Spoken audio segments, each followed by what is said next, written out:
¿Alguien tiene su micrófono abierto ahí, jóvenes? Ahí lo apaga, por favor.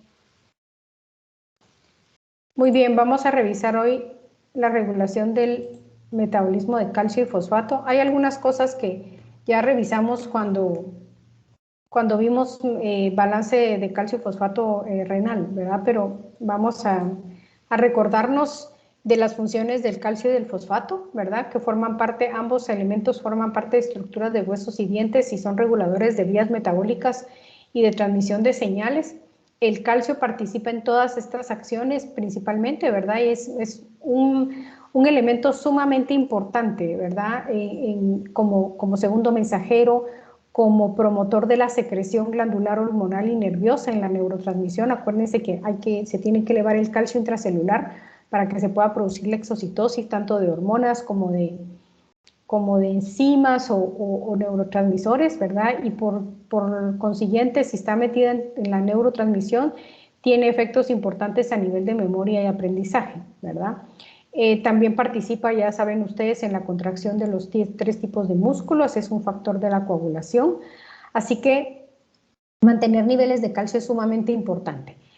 Luego el fosfato, va a participar en los enlaces de alta energía, forma parte también de estructura de tejidos blandos, ¿sí? Es un amortiguador importante a nivel intracelular y urinario, como ya vimos en el estado ácido-base, y también forma parte de la estructura de ácidos nucleicos. Esta es la forma en que vamos a encontrar el calcio a nivel plasmático, ¿verdad? En el líquido extracelular. El 40% se recuerda va a estar unido a proteínas y por lo tanto no puede ser sujeto de filtración a nivel del glomérulo. El 60% es la fracción ultrafiltrable, porque de esta fracción ultrafiltrable, 10% va a estar formada, va a estar unida a aniones como citrato, sulfato y fosfato, y el 50% va a estar en forma libre, ¿verdad? De calcio ionizado, que es la forma biológicamente activa del calcio.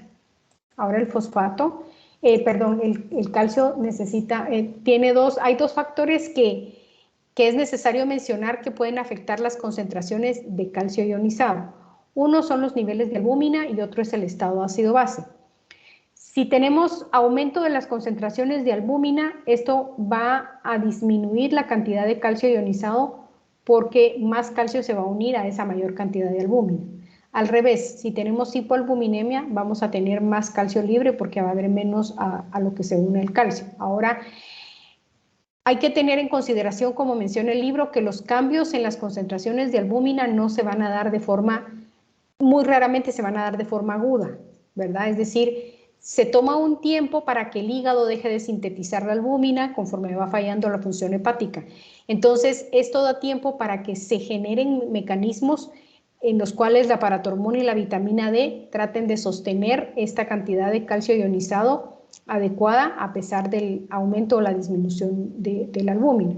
Ahora, lo que sí afecta de forma aguda son los cambios en el estado ácido-base, ¿verdad?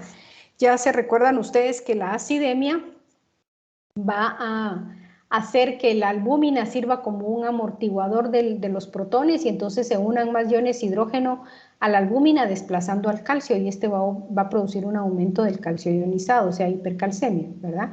Y en el caso de la alcalemia, recuerden ustedes que los iones hidrógeno se liberan de la albúmina para poder amortiguar el exceso de bases y entonces esto deja más lugar para que el calcio se una y por consiguiente va a disminuir la cantidad de calcio ionizado y vamos a tener hipocalcemia. Ahora, ¿por qué es importante mantener los niveles de calcio? Sobre todo porque estos niveles de calcio van a regular la permeabilidad de la membrana a otros iones y esto va a afectar de forma significativa los tejidos excitables, que se recuerdan que son las neuronas y el músculo, ¿verdad? Entonces, es importante hacer notar que cuando hay hipocalcemia, ¿sí? Lo que pasa es que el umbral para el potencial de acción se vuelve más negativo, más cercano al potencial de reposo de la membrana. ¿Esto qué implica? Que es más fácil que se produzca la despolarización hasta potencial de acción. Y entonces, si esto ocurre, esto lo que va a hacer es a aumentar no solo la excitabilidad de las células, sino la velocidad de conducción a nivel neuronal, ¿verdad? Y entonces se vuelven mucho más excitables los tejidos, es decir, una neurona motora se va a despolarizar más fácilmente y por consiguiente va a estimular al músculo esquelético y esto nos va a producir contracciones musculares hasta un grado de generar espasmos, ¿verdad? Entonces, eso es lo que pasa con la hipocalcemia. Ahora, con la hipercalcemia es al revés. Con la hipercalcemia, el umbral se vuelve menos negativo, se vuelve más hacia la positividad. Y entonces esto va a disminuir la excitabilidad en el sentido de que va a ser más lenta la entrada de sodio. ¿Qué va a pasar? Le va a costar más a los canales de sodio llegar al umbral de la despolarización, por lo tanto va a hacer que las neuronas, por ejemplo, se vuelvan menos excitables, ¿sí? Otra cosa en que interfieren los niveles de calcio digamos, en la conducción, en la neurotransmisión, es que recuérdense que para que haya liberación de neurotransmisores tiene que haber entrada de calcio. Si hay bajas concentraciones de calcio, por ejemplo, la liberación de neurotransmisores puede ser que no se dé de forma adecuada, porque no entra suficiente calcio a las células nerviosas para poder liberar el neurotransmisor. Entonces sí es importante mantener los niveles de calcio porque esto va a afectar la excitabilidad de las células, ¿sí? La homeostasis del calcio se mantiene porque acuérdense que siempre tiene que haber un equilibrio entre la ingesta y la excreta, ¿verdad? ¿Dónde vamos a ingerir el calcio? Obviamente por la dieta, ¿sí?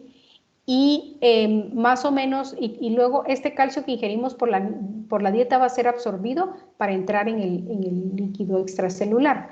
Hay que tomar en consideración esto de la secreción que mencionan aquí. ¿Cómo así que hay secreción hacia el lumen intestinal? Recuérdense que todas las secreciones gástricas van a tener dentro de su contenido, además de enzimas y ácido clorhídrico y no sé qué más cosas, van a tener calcio, ¿verdad? Por ejemplo, la secreción del páncreas, la secreción biliar tienen calcio dentro de sus componentes.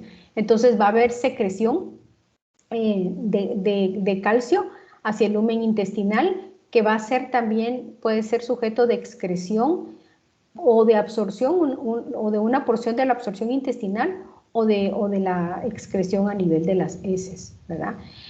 Luego también recordémonos que va a haber una menor fracción de excreción a nivel renal, ¿sí? Del calcio. La parte que se filtra en el glomérulo va a ser reabsorbida una fracción y otra fracción va a ser excretada. Y la otra parte donde se moviliza el calcio va a ser en el hueso, ¿sí? Si es absorbida una gran cantidad a nivel intestinal y una parte de lo que se reabsorbe a nivel renal entra en el líquido extracelular, esto va a servir no solo para mantener los niveles plasmáticos, sino para el reciclaje de los minerales que se dan durante la remodelación ósea, ¿sí? Es decir, nuestros huesos constantemente se están renovando y esto implica resorción de calcio y volver a depositar el calcio en el hueso. Entonces, esa es otra de las funciones importantes, ¿verdad? Ahora aquí tienen ilustradas ustedes dos hormonas que principalmente van a estar involucradas en la regulación del calcio plasmático, que es la vitamina D3 o 1,25 dihidroxicolecalciferol, o más fácil llamarla calcitriol, ¿verdad? Que es la encargada de estimular la absorción intestinal y la resorción ósea, ¿sí?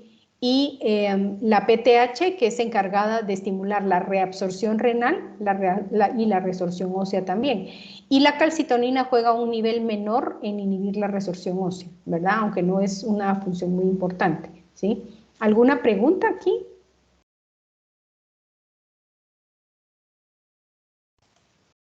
Ok, vamos a revisar entonces la homeostasis del fosfato.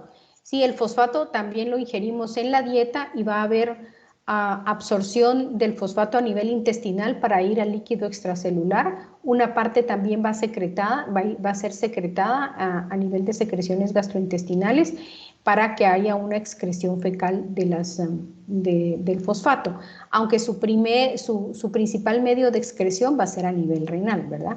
El fosfato va a ser filtrado a nivel del glomérulo y reabsorbido en el túbulo proximal, ¿sí? acuérdense que solo en el túbulo proximal se reabsorbe fosfato porque es el principal tampón urinario y entonces vamos a tener la principal vía de excreción a nivel renal.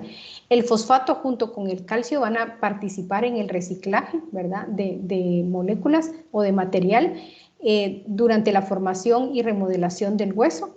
Y además recuérdense que también el fosfato forma parte de la estructura de los tejidos blandos, ¿sí? Entonces podemos encontrar fosfato en los tejidos blandos y en el hueso también, ¿verdad?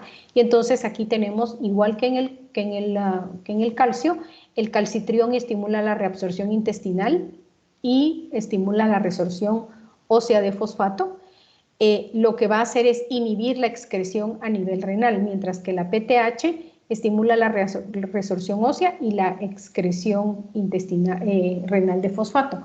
Este otro factor, que se llama factor de crecimiento de fibroblastos 23, está involucrado también en la regulación de los niveles de fosfato, principalmente cuando estos se elevan a nivel del plasma, ¿verdad? También actúan en el riñón inhibiendo la resorción, ¿verdad? O sea, favoreciendo la fosfaturia. ¿Alguna pregunta antes de entrar a las hormonas a la hormona paratiroidea? Doctora, perdón, ¿cómo dijo que se Diga. llamaba la hormona? La que decía FGF. Factor de crecimiento de fibroblastos. Gracias. De nada. Bueno, aquí tenemos unas imágenes de las glándulas paratiroideas. Son 4 glándulas pequeñitas ubicadas en la parte posterior de la tiroides, ¿verdad? Y están formadas por 2 tipos de células, que son las células principales, que son básicamente las que secretan hormona paratiroidea, y estas células oxifílicas, que no se sabe bien cuál es su función. Lo que se ha encontrado es que liberan sustancias parácrinas que regulan la función de la glándula, pero en realidad no se conoce bien su función, ¿verdad? La hormona paratiroidea o paratormona o PTH es un polipéptido pequeño de 84 aminoácidos, ¿sí?, cuya vida media plasmática es muy cortita porque también se transporta libre en el plasma, ¿sí? La secreción de la hormona va a ser regulada por calcio, es decir, esta es una de los tipos de retroalimentación negativa regulada por respuesta fisiológica. Si tenemos bajas concentraciones de calcio, se va a secretar la hormona y entonces la hormona se va a encargar de jalar calcio de varias partes para poder restablecer los niveles de calcio plasmático, ¿sí? Si hay concentraciones normales o elevadas de calcio a nivel plasmático, entonces no se secreta la hormona o se secreta en baja cantidad, ¿verdad? Porque no es necesario que jalemos calcio de otras partes para poder mantener los niveles, porque los niveles están adecuados. Entonces, ese es el tipo de retroalimentación, algo parecido a lo que pasa con la glucosa y la insulina, ¿sí? Ahora, ¿cómo se logra esto? Es porque las células principales tienen algo que se llama receptor sensor de calcio, ¿sí? Y entonces este se va a encargar de detectar la cantidad de calcio plasmático. Si hay suficiente cantidad de calcio, el calcio se va a unir al receptor y va a generar ciertas señales a nivel de la glándula que van a hacer que no se sintetice la glándula, o sea, van a reprimir al gen de la PTH para que no se sintetice la hormona, y van a inhibir la liberación por exocitosis de la hormona, ¿verdad? Esto es cuando hay suficiente cantidad de calcio, entonces este calcio se va a unir al receptor, ¿sí? Ahora, cuando hay bajas concentraciones de calcio, ¿qué pasa? Entonces no hay unión del calcio en el receptor, y esto va a desencadenar otro tipo de señalizaciones que van a estimular al gen, ¿verdad?, de la paratormona para que se sintetice la hormona y para que sea liberada por exocitosis, ¿ya? Ahora, hay otro tipo de señal que recibe la célula principal, que proviene de la vitamina D3, del calcitriol, ¿sí? Entonces, cuando hay suficientes niveles de calcitriol, el calcitriol lo que hace es irse hacia el núcleo, porque es una hormona esteroidea, irse hacia el núcleo y reprimir al gen de la PTH, pero además lo que hace es estimular al gen que se encarga de sintetizar el receptor sensor de calcio, ¿sí? Entonces reprime el gen de la hormona, pero estimula el gen del sensor de calcio para que éste sea sintetizado e insertado dentro en la membrana de la célula principal. ¿Alguna duda respecto a esto?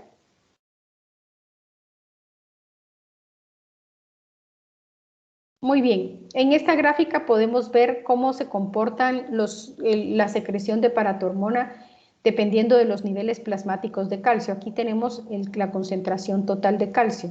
Esta concentración total implica la concentración unida a proteínas y la concentración libre, ¿verdad? La cantidad libre. Entonces pueden ver ustedes que a una concentración total plasmática de 8, un poquito menos de 8, ¿verdad? Miligramos por decilitro, ya vamos a tener concentración máxima, secreción máxima de paratormona. ¿Por qué? ¿Por qué razón? Porque recuérdense que si tenemos 8 de concentración total, 4 miligramos son libres. Y acuérdense que lo libre es lo que genera los procesos de retroalimentación y las acciones biológicas de la hormona, no lo unido a proteínas, ¿verdad? Ni lo unido a complejos, a otros aniones. Entonces, esto implica que el 50% de esta concentración va a ser libre. Por lo tanto, ya se produce una secreción máxima de la paratormona, mientras que a concentraciones, digamos, ya de 10 tenemos más o menos aquí la secreción, es una secreción no muy alta, ¿verdad? Pero al llegar a 11, pues ya baja y se casi que es solo secreción basal o casi se inhibe, ¿verdad? ¿Qué es lo que hace la paratormona? Esta se va a encargar de regular el metabolismo del calcio y el fosfato, ¿verdad? A nivel óseo y a nivel renal, directamente, estimulando la reabsorción del calcio a nivel del riñón y la resorción de calcio a nivel óseo, es decir, sacar calcio del hueso. Otra de sus acciones importantes es disminuir la concentración plasmática de fosfato, haciendo que se inhiba la reabsorción renal, ¿verdad? Y la otra función importante que tiene a nivel renal es estimular la síntesis de vitamina D, ¿sí? Y ya la vitamina D se encarga de estimular la absorción intestinal del calcio, es decir, la paratormona no tiene acciones a nivel del intestino, ¿sí? Sino que son acciones indirectas, como se puede ver en esta diapositiva. Aquí habla de aumenta la reabsorción de calcio intestinal de forma indirecta vía el calcitriol, ¿verdad? Ahora, de forma directa sí va a actuar a nivel del hueso, estimulando la actividad, digamos, mandando una señal a los osteoblastos. Esto se los voy a explicar cómo funciona al final, ¿verdad? Estimulando los osteoblastos para que los osteoblastos a su vez activen los osteoclastos, que son las células que se encargan de reabsorber hueso, y entonces se salga calcio del hueso. Y aquí están sus acciones renales, ¿verdad? Disminuye la reabsorción de fosfato, aumenta la reabsorción de calcio y aumenta la excreción urinaria de AMP cíclico. Entonces, todo esto lo que hace es restablecer los niveles de calcio a lo normal. Ahora, ¿por qué aumenta la excreción urinaria de AMP cíclico? Porque una de sus acciones en el túbulo proximal de la PTH es activar a través de una proteína G acoplada a su receptor el aumento de AMP cíclico. Este AMP cíclico activa una proteína quinasa y la proteína quinasa lo que hace es fosforilar este cotransportador de fosfato, ¿verdad? Fosfato acoplado, entrada de fosfato acoplado al sodio, y entonces lo inactiva. Y entonces, como se aumentan las concentraciones de AMP cíclico, este AMP cíclico luego sale a través de la membrana apical hacia el lumen para ser excretado en la orina. Por eso es que aumenta la concentración urinaria de AMP cíclico, ¿sí? ¿Alguna pregunta? Doctora, Uh-huh. yo tenía duda cuando usted hablaba de los receptores bueno, primero los receptores de calcio, pero después mencionaba que también otro, digamos así, otro estimulante era la vitamina D, el calcitriol. Uh-huh. Entonces, en ese caso, usted decía que el calcitriol lo que hacía era como insertar más receptores, ¿verdad? En la membrana. Sí, ajá, estimula la inserción de receptores en la membrana de la célula paratiroidea para que haya más sensores de calcio, Pero ¿sí? en este caso se da cuando hay un aumento en la concentración de calcio y la membrana no Exacto. tiene suficientes, ¿o cómo? No, lo que pasa es que digamos como que este receptor sensor de calcio es un receptor que como que tuviera baja afinidad por el calcio. Entonces, si hay mucho calcio, sí se une al receptor e inhibe la liberación de la hormona, pero si hay bajo calcio, no se une al receptor. Entonces, para que haya suficientes receptores que unan calcio, la vitamina D lo que hace es estimular la inserción de más receptores. Así más receptores se unen al calcio y le dicen a la célula, ya no produzca más hormona porque ya no se necesita, ¿verdad? Sí, No sé si pues con eso resuelvo su duda. sí, perfecto. Es como que el receptor no es muy afín al calcio, como tal, no es Exacto. específico. O Sí sea, lo capta, pero sí no es lo... específico, pero no es muy afín. Entonces, por esa razón es que cuando hay poco calcio, el calcio no se va a unir al receptor y entonces va a desencadenar la liberación de la hormona, de la paratormona. ¿Sí? Perfecto, gracias, doctor. De nada. ¿Otra pregunta?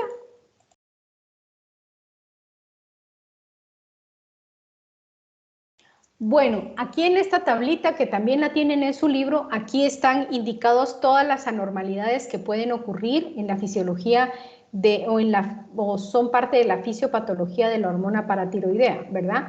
¿Cuáles van a ser los desórdenes primarios? ¿Sí? Por ejemplo, el hiperparatiroidismo primario y el hipoparatiroidismo quirúrgico. Aquí lo que vamos a tener es básicamente una alteración de la función de la glándula que nos está produciendo mucha hormona paratiroidea, ¿sí? Entonces, ¿qué hace la hormona paratiroidea? Va a aumentar la síntesis de vitamina D, ¿sí? ¿Por qué? Porque la hormona paratiroidea aumenta la expresión de esta enzima que se llama alfa-1 hidroxilasa, eso lo vamos a ver en un ratito cuando miremos vitamina D, que lo que hace es terminar la síntesis hidroxilar, digamos la hormona inactiva a activa, y entonces aumentan las concentraciones de calcitriol. Esto que va a dar como, y luego actúa sobre el hueso, ¿verdad? Aumentando la resorción. Actúa sobre el riñón, aumentando la reabsorción de calcio y disminuyendo la reabsorción de fosfato. Entonces, ¿qué vamos a tener como resultado? Hipercalcemia e hipofosfatemia, ¿sí? Esto es en el hiperparatiroidismo primario. Ahora, en el hipoparatiroidismo, lo que vamos a tener es que ya no tenemos glándula para tiroides, ¿verdad? Por eso se llama quirúrgico. ¿Cuándo pasa esto? Cuando se hace una tiroidectomía total. Generalmente se pasan llevando de corbata las paratiroides, ¿verdad? Si no tienen cuidado o con tal de no dejar tejido tiroideo ahí, pues a veces quitan las paratiroides junto con la tiroides. Y entonces esto va a dar como consecuencia, no hay hormona, ¿sí? No se produce estimulación para la síntesis de vitamina D, no hay resorción ósea. Y lo que pasa es que se va a producir aumento del fosfato sérico porque entonces no se va a estimular la excreción de fosfato, pero va a haber una disminución del calcio sérico. ¿Por qué? Porque no se absorbe a nivel intestinal ni se saca del hueso. Y también está disminuida la reabsorción renal. Entonces vamos a tener hipocalcemia con hiperfosfatemia, ¿sí?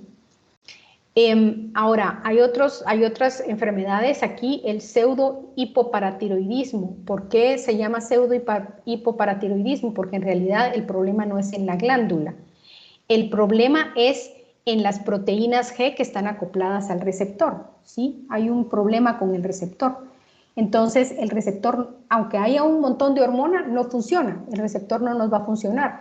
Entonces, no va a haber estimulación de la producción de vitamina D, no va a haber resorción ósea, ¿sí? No va a haber reabsorción renal y tampoco va a haber excreción de fosfato. Entonces, se va a comportar de la misma forma como si fuera un hipoparatiroidismo quirúrgico, si se dan cuenta, ¿verdad? Solo que aquí la glándula está bien, ¿sí? Y el problema es que como no responde, como el calcio está bajo, los niveles de hormona van a estar elevados, pero por muy elevados que estén no va a funcionar, ¿sí? Ahora, también tenemos este otro problema que es una hipercalcemia por cáncer, ¿verdad? El cáncer de mama, por ejemplo, cáncer de pulmón, algún tipo de cáncer de pulmón.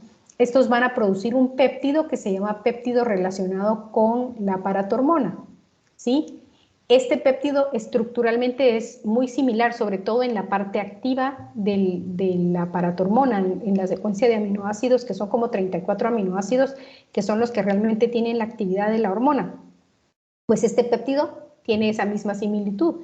Y entonces se puede unir al receptor de hormona paratiroidea y producir todos los efectos de la hormona en sus receptores, pero va a generar, como va a producir hipercalcemia, ¿sí? Va a generarse una retroalimentación negativa hacia la PTH. Entonces la PTH propiamente va a estar baja. Lo que va a estar elevado va a ser la secreción del péptido relacionado, ¿sí? Entonces, ¿qué vamos a tener? Vamos a tener un efecto como los efectos que se ven en el hiperparatiroidismo, ¿sí? Solo que en este caso el problema va a ser que es un péptido relacionado que no es la hormona, ¿sí? Ahora, lo que vemos en el fallo renal crónico, aquí el fallo renal crónico lo que va a producir, lo que va a pasar es que el riñón no está funcionando, ¿sí? No hay función renal y entonces esto lo que está haciendo es que no se pueda sintetizar vitamina D, por lo tanto no hay absorción intestinal de calcio, porque no se puede producir vitamina D, el túbulo proximal no sirve, las células no sirven, se dañaron, el riñón no sirve. La otra cosa, no hay reabsorción renal de calcio ni excreción de fosfato, ¿sí? Y entonces, ¿qué es lo que vamos a tener? Bajas concentraciones de calcio debido a que no hay suficiente calcio que ingrese por la dieta, ni que se reabsorba a nivel renal. ¿Y qué se va a reabsorber a nivel renal si no funciona el riñón, verdad? Entonces, ¿esto qué va a originar? Hipocalcemia e hipofosfatemia. ¿Por qué? Porque tampoco se puede excretar el potasio. Ahora, esto sí va a tener efectos en el hueso, ¿sí? Va a producir osteomalacia. ¿Por qué? Porque no hay suficiente calcio que ingrese de la dieta ni que se sintetice vitamina D en el riñón para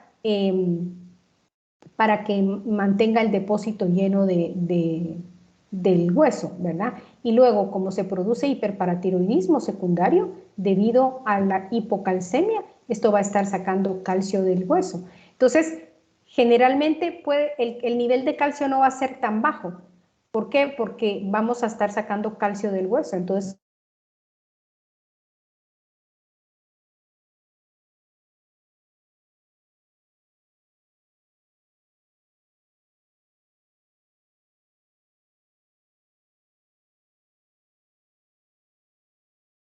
respecto a esto.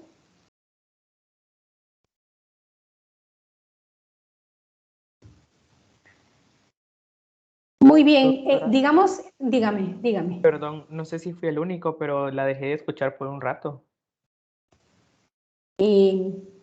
Pues aquí hoy sí está funcionando bien el internet porque si no me manda mensajito. Sí, también me pasó también a mí, doctor. A mí también se me cortó. ¿En dónde se quedaron?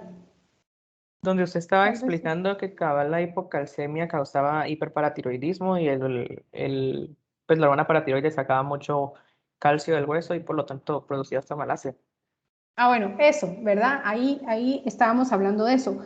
¿Por qué se va a producir hipocalcemia? Porque no hay vitamina D, no se puede sintetizar vitamina D. Entonces, el intestino no va a absorber vitamina D. La única fuente de calcio que va a tener el organismo va a ser sacarlo del hueso.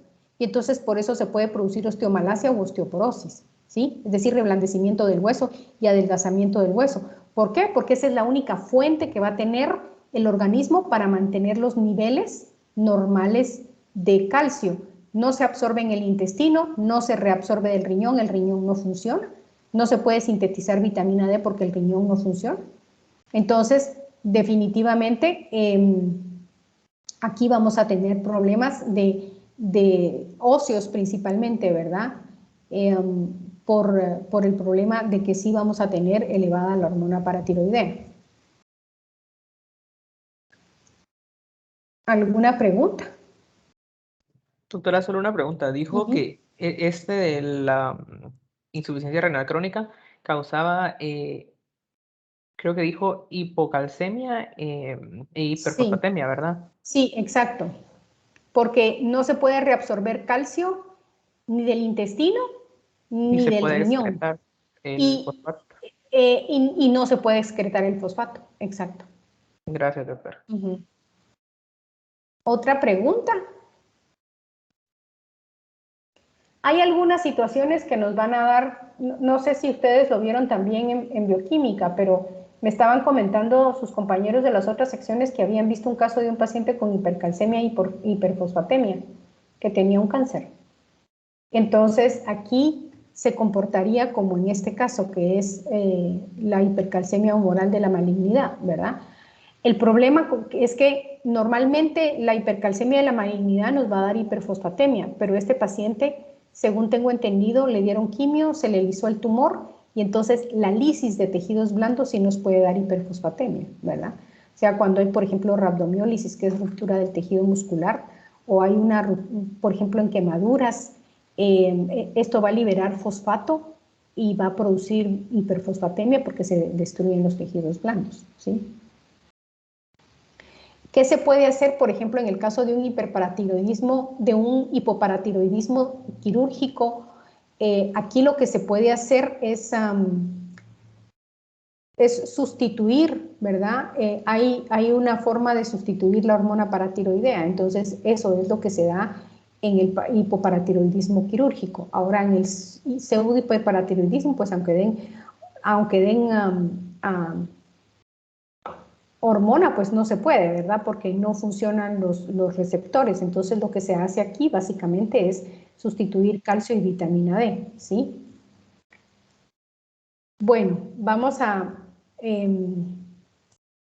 seguir con la calcitonina. En realidad la calcitonina a nivel del ser humano no tiene mucho efecto, ¿verdad? Fisiológico, ¿sí? No quiere decir que no haga nada, sí hace algo, pero sí, si a una persona le quitan la tiroides, el que carezca de calcitonina no le va a afectar para nada su metabolismo del calcio y del fosfato. Principalmente el calcio, ¿verdad? No le va a funcionar. La calcitonina se ha utilizado para fines terapéuticos en casos de osteoporosis, cuando los pacientes no pueden utilizar otro tipo de drogas que se usan para la osteoporosis, como unas que se llaman bifosfonatos, ¿verdad?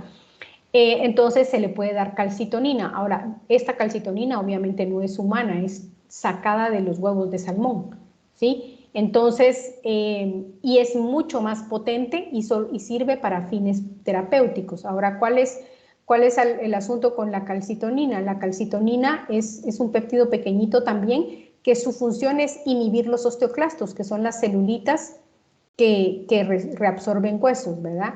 Y favorece la fijación de calcio al hueso, ¿sí? Entonces, por eso es que se utiliza con fines terapéuticos en osteoporosis, ¿verdad? Otra función, solo que muy leve, es estimular la excreción renal de calcio, ¿verdad?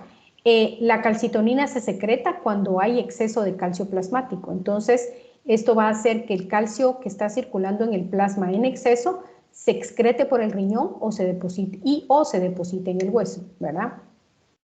Pero como les repito, no tiene mucha función a nivel del ser humano.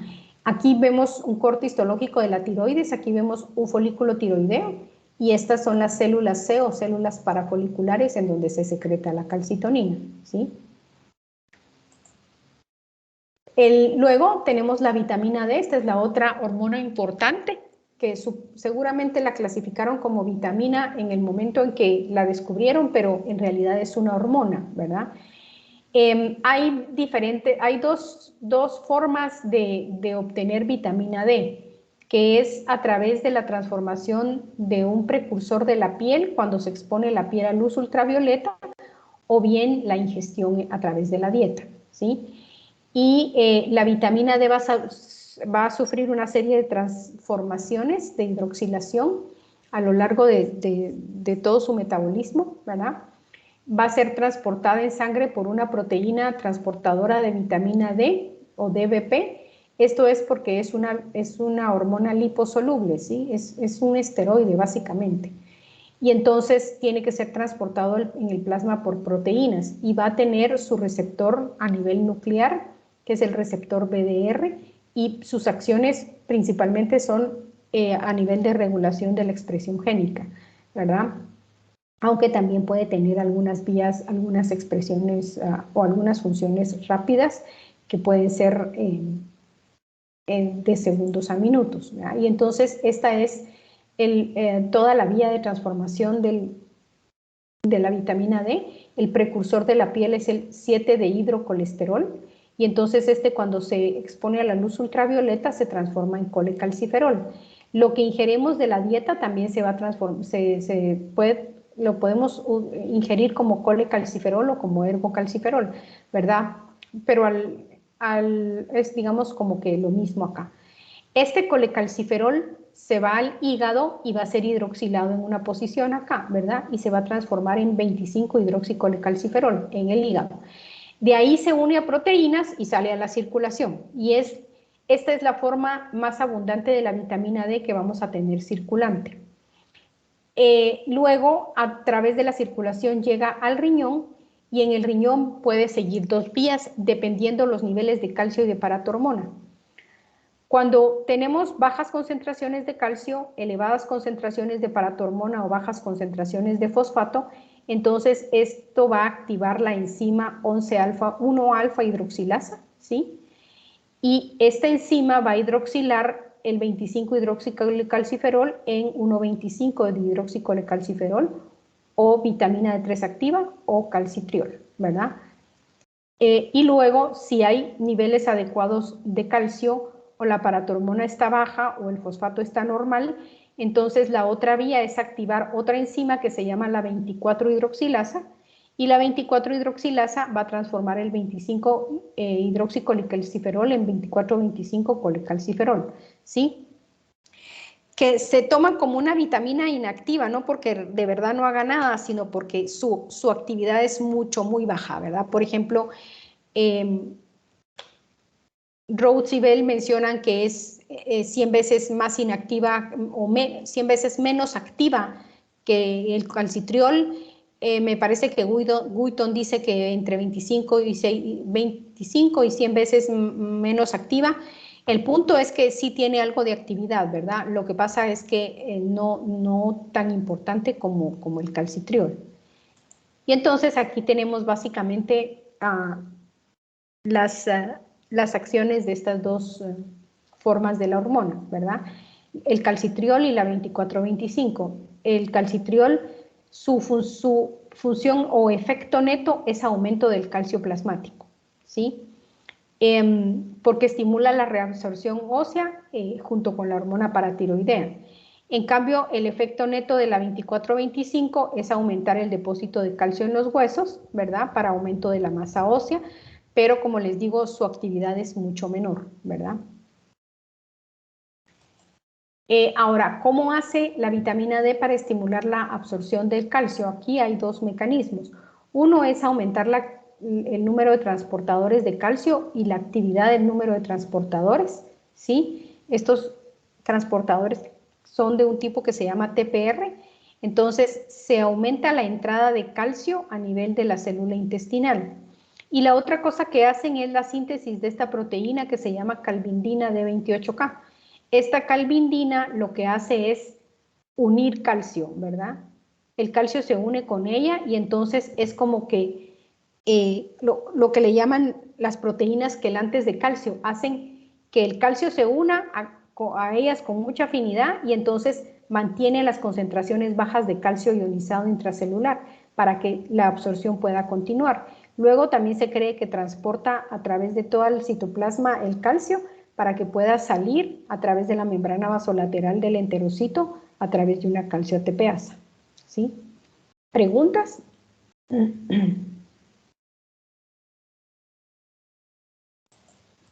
Muy bien, aquí tenemos un esquema donde podemos ver las acciones de la PTH y de la vitamina D juntas, ¿sí?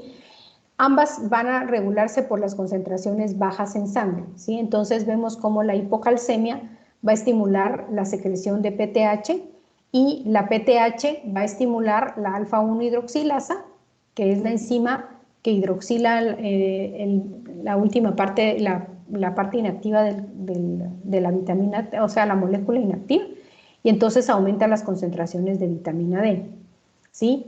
Además, la PTH va a estimular el recambio óseo y va a estimular la reabsorción renal de calcio y la excreción de fosfato, ¿verdad? La vitamina D va a estimular también el recambio óseo y va a estimular la absorción de calcio de la dieta. Entonces, todas estas acciones, ¿verdad? Aumento del recambio, de la reabsorción renal y de la absorción intestinal, van a estimular que aumenten las concentraciones de calcio en sangre. Al aumentar las concentraciones de calcio en sangre, entonces esto disminuye la secreción de hormona paratiroidea. Y aquí vemos que la vitamina D, como ya lo habíamos visto, ¿verdad? Hace también retroalimentación negativa hacia la PTH, inhibiendo o reprimiendo el gen de la PTH, ¿sí? ¿Preguntas? Doctora, o sea que por esta Diga. razón, si le damos a un paciente como por ejemplo con alguna patología ósea, ¿verdad? Donde sus huesos estén dañados, si le damos por ejemplo un suplemento de calcio y si no le damos vitamina D, no estamos haciendo nada prácticamente, ¿verdad? Exactamente, usted no está haciendo nada. Tiene que dar vitamina D.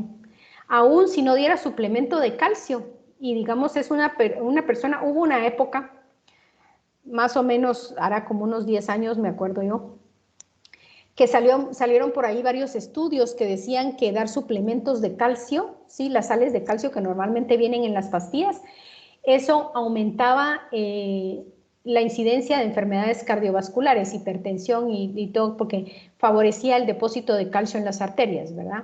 Salieron varios estudios así, entonces empezaron que sí, que no hay que dar suplementos de calcio, que lo mejor es el calcio de la dieta. Después volvieron a hacer otros estudios que siempre no, que los suplementos de calcio no aumentaban la incidencia de estas cosas, ¿verdad? Entonces, otra vez volvamos a dar calcio con vitamina D.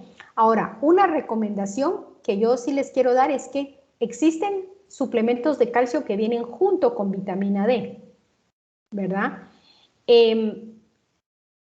¿En quiénes vamos a nosotros a dar este tipo de suplementos? Tampoco se trata de dárselos a todo el mundo, ¿verdad? Porque si uno tiene pacientes que tienen una dieta adecuada, ¿sí? Entonces, ¿para qué vamos a estar dando calcio y vitamina D, ¿verdad? Eso está de más. Se lo vamos a dar a embarazadas, por ejemplo, a personas que tienen, por ejemplo, intolerancia a la lactosa, que no pueden comer nada de lácteos porque se van horribles, ¿verdad? Les dan flatulencia, diarreas y un montón de síntomas, y que entonces esa es una buena fuente de calcio. O a personas, mujeres posmenopáusicas o varones en la tercera edad. Entonces, ahí sí damos calcio con vitamina D, ¿verdad? Pero lo damos preferiblemente por separado, ¿sí? ¿Por qué? Porque una dosis adecuada de la vitamina D es tomar 1000 unidades de vitamina D al día, ¿sí? 1000 unidades internacionales. También la otra terapéutica que se está recomendando actualmente son 100.000 unidades al mes, ¿verdad? De la vitamina D por separado y, por ejemplo, en las embarazadas, no menos de 600 miligramos de calcio elemental, ¿sí? Entonces, algunas veces viene bonita la concentración de calcio, pero la concentración de vitamina D es muy baja. Entonces, sirve mejor darlo por separado, ¿sí? Además, las pastillas que tienen calcio con vitamina D parecen misiles y de verdad es horrible tragárselas. Pero entonces, sí, definitivamente solo dar calcio no ayuda en nada. Se va la pastilla de largo, ¿verdad? La otra situación es que si ustedes tienen una adecuada ingesta de nutrientes que tienen buena fuente de vitamina D, entonces también dar un suplemento, de calcio, si dan un suplemento también están desperdiciando, ¿verdad? Están desperdiciando el recurso. Entonces hay que ver a quién se le da el suplemento, ¿sí? Yo sí estoy de acuerdo con que se le dé a las mujeres posmenopáusicas, ahí sí, ¿verdad? Sobre todo vitamina D y pues siempre su suplemento de calcio, pero no dar solo calcio sin dar vitamina D. Eso sí es importantísimo. ¿Otra pregunta?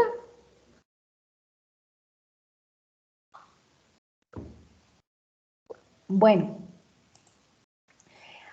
aquí vamos a ver cuál es la función de la paratormona y del calcio en la activación de la síntesis de calcitriol. Entonces aquí lo podemos ver, aquí tenemos el sensor receptor de calcio, ¿verdad? túbulo proximal, de la célula del túbulo proximal, y el receptor de PTH del túbulo proximal. Entonces, cuando tenemos bajas concentraciones de calcio, lo que va a pasar con este sensor es que bajas concentraciones de calcio y estímulo de la PTH van a estimular la expresión y activación de la enzima de la alfa-1 hidroxilasa, ¿sí? Que es esta CYP, esta es la nueva nomenclatura que les digo. CYP1, estas enzimas son parte de las enzimas del citocromo P450 que necesitan el citocromo, ¿verdad? Porque como ya les dije, el calcitriol es un esteroide. Entonces,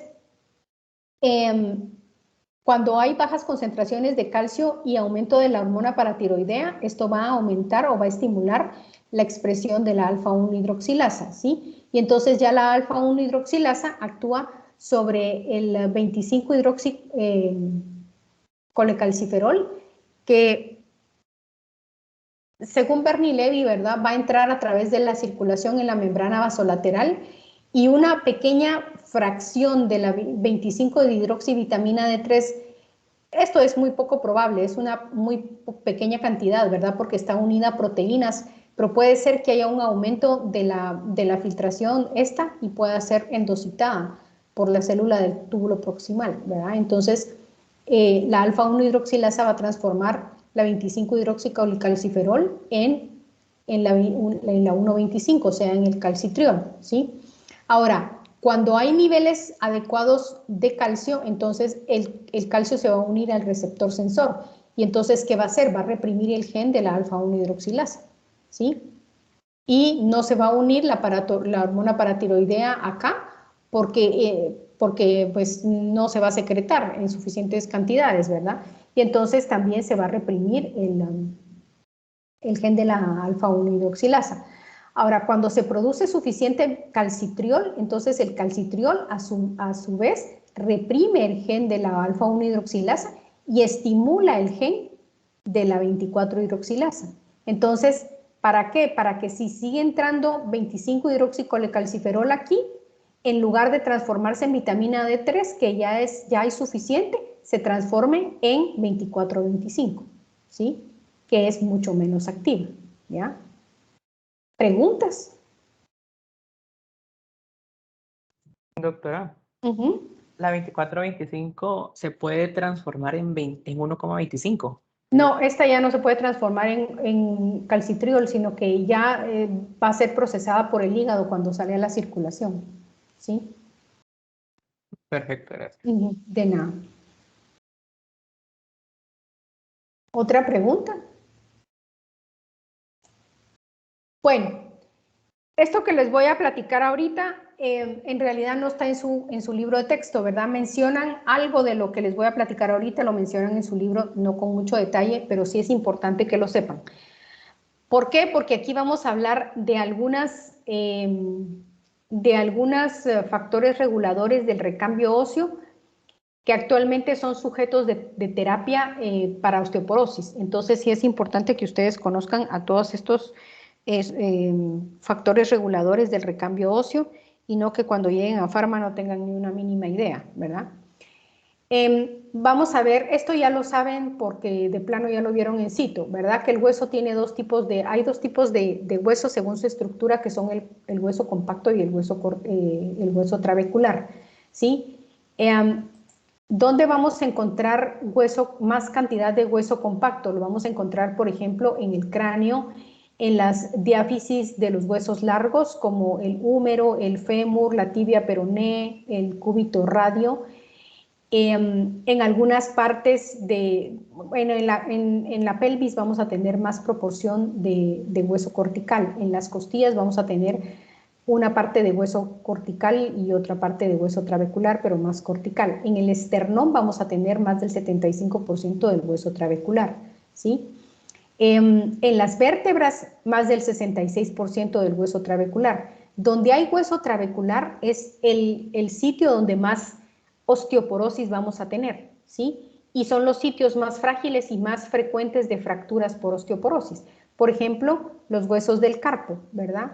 Aquí vamos a tener 25% de hueso trabecular. Entonces, cuando las personas mayores se caen, como uno al caerse generalmente mete las manos, es más fácil que se fracturen las muñecas, ¿verdad? O una de las muñecas por la proporción de hueso trabecular que está adelgazadito. Las frecuentes son las fracturas en la cabeza femoral, ¿verdad?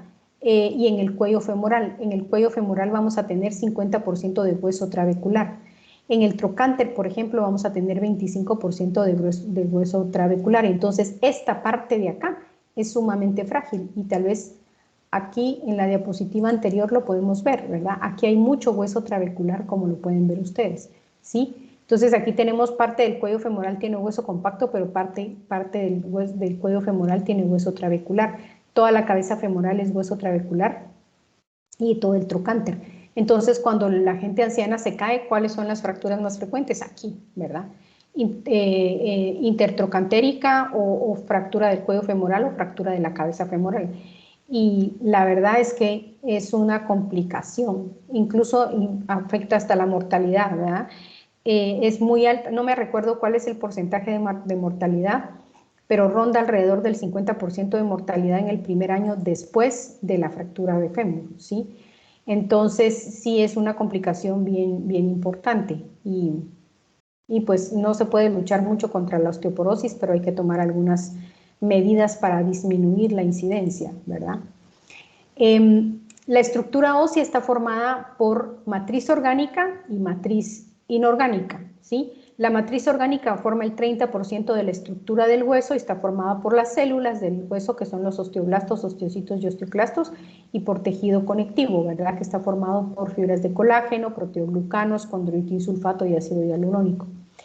Y la porción inorgánica forma el 45% de la estructura, que está formada por sales de carbonato y fosfato de calcio, que se llaman hidroxiapatita, por sales de magnesio, sodio y potasio, ¿verdad? Y una proporción pequeña de agua. Entonces, gracias a que tenemos más proporción de materia inorgánica, es que se pueden tratar los huesos de cadáver, ¿verdad?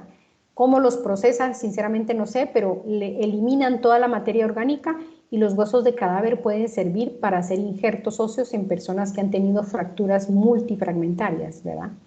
Es decir, que se hacen trocitos los huesos y pues no les alcanza. Uno puede tomar injertos óseos de una persona, por ejemplo, el sitio más común son las crestas ilíacas anteriores, ¿verdad? Esta parte de aquí, de esta parte de aquí se toman injertos óseos con mucha frecuencia, ¿verdad? Fragmentos para hacer injertos. ¿Por qué se ponen injertos? Porque esto se coloca en el sitio de las fracturas y estimula la formación de hueso, ¿sí? Y entonces, pero digamos en fracturas muy grandes multifragmentarias se puede hacer injerto de hueso de cadáver y se ayuda mucho con eso, ¿verdad? Bueno, aquí tenemos varias imágenes de la estructura del hueso compacto. Este es hueso compacto, como pueden ver aquí, y aquí tenemos hueso trabecular, ¿verdad? En el hueso trabecular y en el hueso compacto igual vamos a tener esta estructura que se llaman las osteonas o sistema haversiano en ambos, ¿sí? Pueden ver ustedes aquí cómo hay unas pequeñas zonas oscuras que se llaman lagunas en donde están los osteocitos. Ya vamos a ver cómo llegan los osteocitos ahí. En el centro de la osteona vamos a tener nervios, vasos y vasos sanguíneos. Y aquí lo podemos ver de nuevo, ¿verdad? La estructura ósea del sistema haversiano o de la osteona, como ya lo podemos ver. Aquí podemos ver los canalículos, estas como lineecitas que ven aquí, donde se están comunicando entre sí las lagunas. Ahora, ¿cómo se forman estas lagunas? Bueno, se forman a través de los procesos de recambio óseo. ¿Y qué es lo que hay en esas lagunas? Hay células que se llaman osteocitos, ¿sí? Se cree que los osteocitos, ¿cuál es la función de que se queden ahí trabados en el hueso? ¿Y qué es lo que hacen? Se cree que lo que hacen es percibir la fatiga del material, ¿verdad? Nuestros huesos están sometidos a fuerzas de tensión, compresión y torsión. Como son estructuras que le dan soporte a nuestro cuerpo, brincamos, caminamos, giramos y entonces corremos, ¿verdad? Entonces, esto va a someter al hueso a estas fuerzas, ¿sí? Estas fuerzas van haciendo que el material inorgánico se fatigue y que se sufran pequeñas como agrietaduras en el material. Todo material duro, si ustedes tienen familiares ingenieros, van a ver que los ingenieros estudian una materia que se llama fatiga del material, ¿verdad? Que lo que hacen es ver cómo se va desgastando la estructura de los edificios.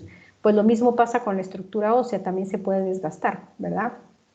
Y entonces, debido a eso, los osteocitos se cree que sirven como sensores del desgaste del hueso. Y entonces envían una serie de señales para que luego las hormonas regulen el recambio óseo, ¿verdad? O sea, el hueso no es un tejido que solo sirve ahí para darle estructura a nuestro cuerpo, sino que nos sirve de depósito de calcio para que podamos echar mano rápidamente del calcio cuando bajan los niveles plasmáticos. Crece, ¿verdad? Y se remodela, es decir, el material se recambia constantemente a lo largo de toda la vida, ¿sí? ¿Cómo se da este proceso del recambio? Por ejemplo, en personas que están creciendo, en adolescentes y niños, tenemos aquí la placa epifisiaria, ¿sí? Esta es la placa epifisiaria en donde el hueso, el cartílago va creciendo y el hueso se va depositando aquí, ¿sí? Se va depositando en esta parte de aquí, el cartílago va creciendo hacia arriba y eso va haciendo un aumento del crecimiento lineal del hueso, de los huesos largos, ¿verdad? Al mismo tiempo que el hueso está creciendo, también se está remodelando, o sea, en los niños también ocurre remodelación ósea, ¿sí? Lo que pasa es que cuando ya llegamos a adultos, se cierran las placas epifisiarias, se osifican, ¿sí? Eso es lo que quiere decir que se cierran, se osifican, esto es estimulado por hormonas gonadales como los estrógenos y la testosterona, y entonces ya solo se lleva a cabo el proceso de remodelación. ¿Esto qué quiere decir? Que pequeñas áreas del hueso van a estarse reabsorbiendo y luego depositando hueso nuevo. Se reabsorbe y se deposita hueso nuevo. Y así ocurre, menciona Bernie Levy que en un momento determinado hay 2 millones de áreas pequeñas en los huesos que están sufriendo remodelación. De tal suerte que cada 2 años nuestro esqueleto se remodeló por completo, ¿verdad? Y así pasa durante toda la vida. Entonces, ¿cómo se da el proceso de remodelación? Aquí tenemos más o menos una secuencia, ¿verdad? En donde tenemos las células que se llaman osteoblastos. Los osteoblastos van a recibir señales de factores endocrinos, ¿verdad? PTH, vitamina D, factores de crecimiento, etcétera, que van a hacer que los osteoblastos activen a un linaje de células que proviene de los macrófagos y monocitos, ¿sí? Como vemos acá, ¿sí? Que migran fuera de los vasos capilares y que llegan al hueso. Y aquí estas células precursoras van a transformarse en osteoclastos. Y los osteoclastos entonces llegan al huesito, se pegan al huesito, como pueden ver aquí, y lo empiezan a reabsorber, ¿verdad? Empiezan a abrir un agujero, ¿verdad? Un montón de osteoclastos empiezan a abrir un agujero en el hueso. En determinado momento, estos mismos osteoblastos que generaron las señales para activar a los osteoclastos, los inactivan. ¿En qué momento o cómo reciben esa señal de, bueno, ya suficiente, abrieron oído ahí, ya estuvo, quién sabe, ¿verdad? Pero pasa así. Y entonces, cuando ya está suficiente la superficie reabsorbida, los osteoclastos se mueren y los osteoblastos ocupan su lugar y empiezan a secretar matriz orgánica y empiezan a rellenar los agujeros. Luego estos agujeros empiezan a mineralizar, ¿verdad? Y ya tenemos hueso nuevo, ¿sí? En el proceso de formación de materia orgánica y de hueso nuevo, los osteoblastos, algunos osteoblastos empiezan a quedar metidos dentro del hueso nuevo y maduran hasta transformarse en osteocitos, que son los que vemos en las lagunas de las ostiones, ¿verdad? Y que se están comunicando entre sí. Y como les digo, estos se cree que son los encargados de percibir la fatiga del material, ¿verdad? Posiblemente lo que se cree es que los osteocitos sufren apoptosis y que cuando sufren apoptosis, entonces esto es lo que activa señales para que se activen los osteoblastos, reabsorban el sitio de donde los osteocitos se murieron y entonces recambien ese hueso, ¿verdad? Eso es otra teoría. Aquí les puse, por ejemplo, unas diapositivas de microscopía en donde tenemos osteoclastos. Los osteoclastos son células grandes multinucleadas Y aquí tenemos los osteoblastos, ¿verdad? Aquí están los osteoclastos reabsorbiendo hueso. Ahora, ¿cómo se da todo este proceso? Este proceso se da, lo vamos a explicar en esta imagen, ¿sí?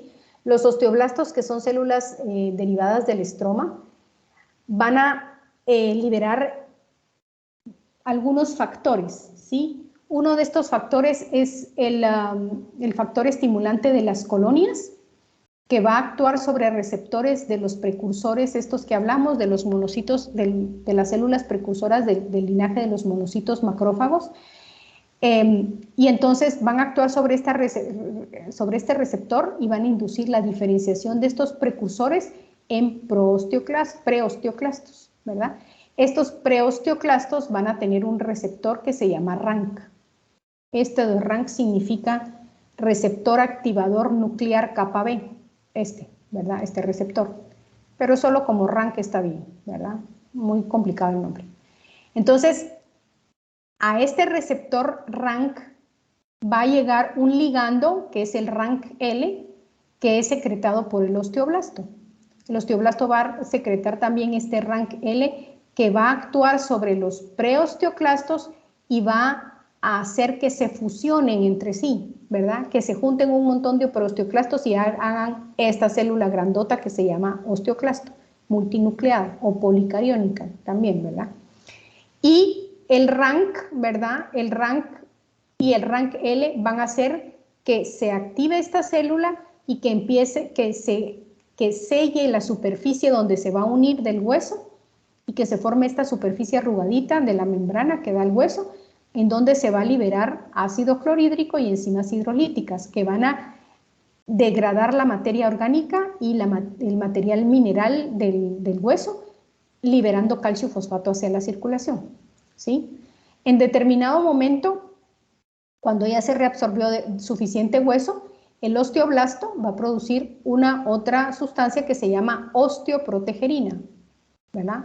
La osteoprotegerina se une o digamos evita que el RANK-L se una al receptor RANK, ¿sí? La quita de ahí, evita la unión del RANK-L con el RANK, y entonces esto va a hacer que ya se deje de reabsorber hueso y que se dejen de fundir, de producir los prosteoclastos y de fusionarse y activarse, ¿verdad?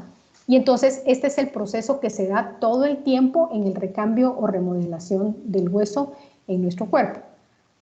Ahora, ¿qué otras, aparte de la paratormona y el calcitriol, qué otras hormonas están metidas en este proceso de regular la remodelación ósea? También está la hormona del crecimiento, los factores insulinoides del crecimiento, ¿verdad? Otros factores de crecimiento derivados de fibroblasto, transformadores de crecimiento derivados de plaquetas y dos interleucinas, que son la interleucina 1 y el gamma interferón, o dos citoquinas, perdón, que son la interleucina 1 y el gamma interferón. Entonces, todas estas sustancias regulan todo este proceso del recambio óseo, ¿verdad? Por ejemplo, las hormonas que activan más a los osteoblastos van a ser la hormona del crecimiento, los factores de crecimiento, los estrógenos, ¿sí? Y la 24-25 de hidroxivitamina D. Las que aumentan la actividad de osteoclastos van a ser la paratormona, las citoquinas y la 1,25 de hidroxivitamina D, ¿verdad? Ahora, por eso es tan importante esto de los estrógenos, ¿sí? ¿Por qué las mujeres posmenopáusicas tienen osteoporosis? Porque pierden la protección de estas hormonas que favorecen más la actividad formadora de hueso o mantienen el equilibrio entre la formación y la resorción ósea. Entonces, cuando se pierden los estrógenos, aumenta la actividad de osteoclastos en el sentido de reabsorber hueso y por eso es que se produce la osteoporosis, ¿verdad? En los varones también producen estrógenos, solo que en una pequeña cantidad, pero la combinación de los estrógenos con la testosterona también mantienen el equilibrio del hueso en el varón hasta los 70 años, que dejan de producir testosterona. Y los estrógenos derivan de la testosterona, entonces también disminuye la producción de estrógenos en el varón alrededor de los 70 años y por eso les da osteoporosis, ¿verdad? Ahora, hay tratamientos nuevos que actúan evitando, digamos, disminuyendo la osteoporosis a nivel de inactivar este RANK, ¿verdad? Actúan sobre el receptor RANK, entonces evitan la activación de la fusión de los preosteoclastos y la activación de los preosteoclastos. Por eso les decía que es importante que ustedes conocieran este mecanismo para que cuando lleguen a ver farma o cuando estén viendo osteoporosis digamos en ginecobstetricia, pues ustedes ya sepan de qué estamos hablando y no se queden en la luna, ¿verdad? Y no digan después que la profesora de fisiología no les dijo. Bueno, jóvenes, ¿alguna duda? Doctora, ¿por qué en el embarazo? Porque, bueno, pues sabemos de que en el embarazo se elevan los estrógenos, ¿verdad? Sí, se Pero elevan.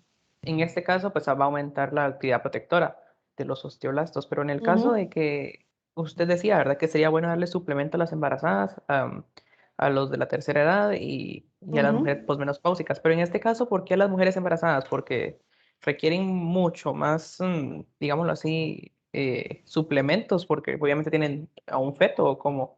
Sí, porque lo que pasa es que en las mujeres embarazadas se necesita la formación del esqueleto y de los tejidos blandos y de todo el feto, ¿verdad? Entonces está un poquito elevada la paratormona, ¿verdad? Con el fin de que todo ese calcio se vaya al feto. Entonces la madre empieza a perder calcio del hueso durante el embarazo para mandárselo al feto. ¿Sí? Y durante la lactancia también, ¿verdad? Parte del calcio se va en la producción de leche. Entonces, por eso es que las embarazadas y las madres lactantes tienen que tener suplementos de calcio y de vitamina D para evitar tanta pérdida de masa ósea durante estos procesos importantes del embarazo y de la lactancia, ¿sí? Aunque tengan elevadas concentraciones de estrógenos, no es que les vaya a dar osteoporosis a las mujeres embarazadas, pero sí van a tener un aumento de la salida de calcio del hueso, ¿sí? Entonces, básicamente, el suplemento de calcio en la mujer embarazada es para la mamá, no para el bebé, porque la paratormona va a estar sacando el calcio para el bebé del huesito de la señora, ¿sí? ¿Ya? Sí, pues es como para cuidar más a la madre, más que todo. Exactamente. En realidad, como les digo yo, las prenatales son para la mamá, porque los fetos son legítimamente son unos parásitos que se roban todo lo de la mamá para ellos. Entonces, los suplementos son para la madre y no para el feto, ¿verdad? Doctora, y por eso es que las mujeres embarazadas presentan tantos problemas dentales. Bueno, en realidad problemas dentales no tendrían que presentar. Lo que tienen las mujeres embarazadas es que debido a la progesterona se les inflaman las encías con mucha frecuencia, ¿verdad? Y les salen hasta unos tumorcitos de crecimiento que se llaman épulis del embarazo. Entonces, pero es por efecto de la progesterona. Esos son los problemas dentales que tienen las mujeres. Ahora, una cosa, si mantienen una higiene adecuada de la boca, no tienen por qué padecer mayor cantidad no se ha comprobado que padezcan mayor cantidad de caries dental, ¿verdad? Eso sí no es así. Es problemas de encías más que todo, ¿verdad? Lo que tienen las mujeres por efecto de la progesterona. No sé si con eso resuelvo su duda. Sí, gracias, De doctora. nada. ¿Otra pregunta? Ya vamos a ver embarazo y entonces ahí nos vamos a entretener hablando miles de cosas. ¿Otra pregunta? Me parece. Perdón que la vuelva a interrumpir. No Es tenga que pena. me surgió duda ahora con respecto al receptor, el RANK que usted mencionaba y el ligando RANK-L. ¿Cómo es que funciona esto cuando hay alguna fractura o alguna fisura, doctora? Bueno, cuando hay una fractura, entonces esto se activa más, pero lo que se va a activar más va a ser la función de los osteoblastos, es decir, no se va a producir ni RANK-L, ni ostroprotegerina, ni nada, porque ya hay un sitio que está roto y que lo que necesita es formación de hueso. Entonces, lo que se va a activar va a ser la función del osteoblasto para para la formación de hueso nuevo, pero no vamos a tener esto. Toda esta actividad de prosteoclastos ni nada en el caso de una fractura. Ahí no, ahí solo se van a activar los osteoblastos, ¿verdad? Perfecto, gracias, doctora. De nada. ¿Otra pregunta?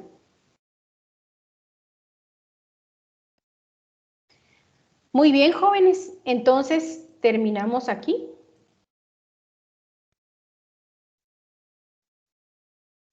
Si no hay ninguna otra duda, les recuerdo de nuevo su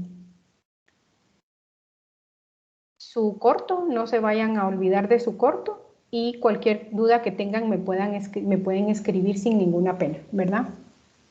Muchas gracias, Datos, doctora. Buen fin de doctora. semana. Igualmente,